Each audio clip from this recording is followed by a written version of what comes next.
시린이 치약을 쓰겠다고 하면 항상 양치할 때 그 치약만 쓰셔야 되고, 잇몸 아프면 이가탄 인사돌 드시면 당장 통증은 가라앉는 것 같지만 치주 질환은 계속 진행이 되는 상태죠. 이제 이가리를 이렇게 보톡스를 맞아서 근육의 힘을 줄이는 쪽으로 치료를 좀 하게 되고요.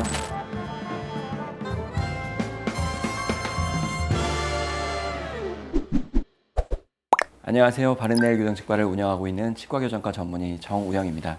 안녕하세요. 아이반짝 소아치과의 소아치과 전문의 최경화입니다.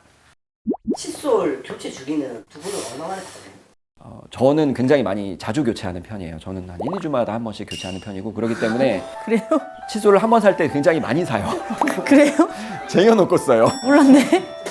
칫솔은 왜냐면 칫솔 제품마다 다르거든요. 또 양치하는 습관, 시간마다 너무 다르고 칫솔모가 벌어지기 시작하면 교체하는 게 아무래도 좋죠. 왜냐면 벌어졌다는 거는 그만큼 양치질하면서 잇몸에 상처도 좀 줄 수 있고 그다음에 양치 효율도 떨어질 수 있다는 뜻이잖아요. 그러니까 자주자주 교체하는 게 좋은 것 같아요. 보통 일반 사람들은 1년에 약간 치아 그러니까 벌어짐이나 그런 거에 따라서 맞는 칫솔이 다 다른 건가요? 일단은 뭐 내가 이제 잇몸 질환이 많다. 그러면 약간 미세모나 이런 걸 쓰시는 게 좋고, 환자들이 쓰는 칫솔이 따로 나오는 게 있긴 있어요. 두 줄 칫솔이나 이런 걸로 이제 그런 식으로 좀 치과에서 추천을 받으시는 것도 괜찮고요. 아니면 나는 잇몸은 건강한데 벌어져 있는 거가 있다. 그러면은 그냥 보통 시중에 파는 일반 칫솔 쓰시고 치간 칫솔 이제 선별하시는데 조금 신경을 쓰시면 어떨까 싶어요. 그 양치할 때 세균이 입안에 많이 떨어져서 많이 헹구는 게 좋다 그러거든. 그래서 저는 한 열 몇 번 헹구고. 근데 세균이 떨어져서 그거를 삼켜서 몸에 해롭다고 하면 밥 먹을 때마다 계속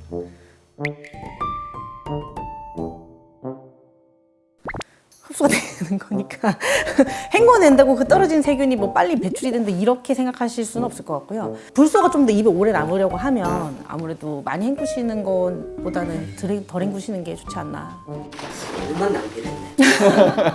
엄청 헹구는데. 시중에 나가는 센소다인 이런 약 있잖아요. 그럼 시린게 그런 효과가 있나요? 효과 있죠. 센소다인 이런 거 효과 있는데 그 치약만 쓰셔야 돼요. 그러니까 센소다인이 어느 정도 시린 부분을 커버를 좀 해주는데 일반 칫솔을 써서 연마제가 좀 있어서 이걸 벗겨내버리면 다시 원점으로 돌아가는 거기 때문에 내가 이가 싫어서 센소다인이나 시린이 치약을 쓰겠다고 하면 항상 양치할 때 그 치약만 쓰셔야 되고 좀 장기전이 돼야 이게 효과를 보실 수 있어요. 꾸준히 써야 된다는 거잖아요. 그죠? 치는 아, 있는데 아, 네. 네네네. 그게 실제로 효과가 있는 건지 저는 제가 써보진 않았고 제 환자분 중에서 경험한 적은 없는데 저는 효과는 있을 것 같아요. 분명히.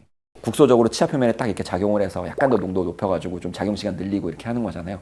아무래도 그것의 농도조차도 가면 살 수 있을 정도니까 아주 높지는 않겠죠. 그리고 우리가 치과에서 사용하는 그런 미백제들은 확실히 그거보다 농도가 많이 높거든요. 그렇기 때문에 좀 더 확실한 효과를 기대할 수는 있을 것 같고요. 인사돌하고 그 뭐죠? 하나? 이가탄. 이가탄. 예. 그 약을 복용하는 거에 대해서 혹시 어떻게 생각하세요?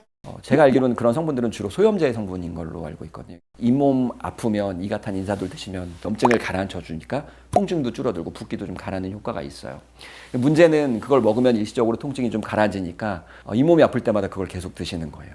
당장 통증은 가라앉는 것 같지만 아까 말씀드린 만성 질환이니까 천천히 잇몸뼈의 높이는 계속 낮아지고 치주 질환은 계속 진행이 되는 상태죠. 그런 제품들도 보면은 치과에서 스케일링 받고 나서 치석이나 치태가 없을 때 붓기를 가라앉히는 목적으로 먹었을 때 도움이 된다라고 얘기를 하고요. 그런 약만 먹으면 그러면 더 치주 질환을 키우는 꼴이죠. 예전에 저희 치과대 교수님이 뭐라고 하셨냐면 약국에서는 이가탄 인사돌로 환자들에게 희망을 줬는데 치과 의사들은 뽑아야 된다는 말을 하게 된다 이렇게 말씀을 하셨던 기억이 있거든요. 네. 지금 6살 조카가 있는데 네네네. 먹다가 놀고 먹다가 놀고 하는데 약간 적정 시간이 있나요? 음식 자체가 입안에 들어가 있는 시간 자체가 길면 충치는 또 잘생기고 치아는 취약해질 수밖에 없어서 일단은 기본적으로는 한 30분 정도를 기준을 삼으시면 어떨까 싶어요. 그리고 돌아다니면서 먹는 거는 확실히 음식이 입안에 오래 남기 때문에 내려오면 땡! 그게 제일 좋습니다. 아예 이빨은 꼭 병원에서 뽑아야 되는 건가요? 사실은 많이 흔들리면 집에서 뽑으셔도 무관하다고 보고요. 집에서 뽑기가 좀 많이 부담스러우시거나 아니면은 안쪽에서 이가 나면 이제 병원으로 와서 뽑으시려고 하시는 경우들이 많은 것 같아요. 근데 사실 많이 흔들려서 이거는 툭 치면 빠지겠다 싶은 거는 집에서 뽑으셔도 사실은 무관하다고 생각합니다. 대신 이제 깨끗하게 관리를 하셔야죠. 이제 너무 막 자꾸 손으로 만지거나 이러면 덧날 수가 있으니까. 네. 성인들 보면 잘 때 이갈이 하는 사람들 혹시 그런 거 뭐 치료하는 방법이 있나요? 이갈이를 줄이려고 하면 조금 덜 피곤하게, 덜 스트레스 받는 환경으로 좀 이렇게 주무셔야 이갈이가 조금 줄어드는 걸로 알고 있고요. 이제 이갈이를 뇌에서 시키는 거니까 줄일 수가 없으니까 이제 근육의 힘을 줄이는 쪽으로 이렇게 보톡스를 맞아서 근육의 힘을 줄이는 쪽으로 치료를 좀 하게 되고요. 이갈이 때문에 이가 손상이 너무 심해서 자꾸 마모가 된다거나 이가 자꾸 뭐 깨져나간다거나 이런 게 있으면 뭐 이제 궁극적으로 이갈이를 없애는 치료가 아니고 이를 보호하는 장치를 끼고 주무시라고 이갈이 장치를 만들기도 합니다. 네. 기본적으로는 이갈이 자체를 질병이라고 보지 않아요. 그게 굉장히 중요한 점입니다. 그래서 사람들은 뭐 이를 가니까 이걸 안 갈게 할 수 있는 방법을 찾는데 그런 방법은 없다고 보시는 게 맞아요. 어떻게 보면 그거는 이제 환자마다 다른 어떤 본인의 스트레스를 좀 이렇게 해소하는 과정이라고 볼 수도 있는 거고요. 다만 이제 이갈이를 심하게 하는 게 문제가 되는 경우고 그런 경우에는 이제 최 원장님 말씀처럼 이렇게 접근을 하기도 하죠. 자기 치아 본을 떠서 그 코골이를 완화시켜준다는 게 광고로 뜨더라고요. 근데 그 코골이가 약간 구강구조랑 연관이 있나요? 특정한 경우에 연관이 있습니다. 예를 들면 혀의 위치라든가 턱의 위치에 의해서 코골이가 완화되는 경우가 있어요. 예를 들면 본인이 이렇게 소리 낼 수 있는데 턱을 좀 빼고 하면 그게 잘 안 될 때가 있거든요. 그런 분들 같은 경우에는 턱을 좀 빼고 있으면은 그런 코골이를 줄여줄 수 있는 효과가 있는 거예요. 그런 식으로 입안에서 끼는 장치를 만들어서 끼는 것이 코골이를 감소시키는 데 도움이 될 수 있어요. 실제로 그거는 이제 MAD라고 Mandibular Advancement Device라고 치과에서 제작하는 장치로도 있습니다.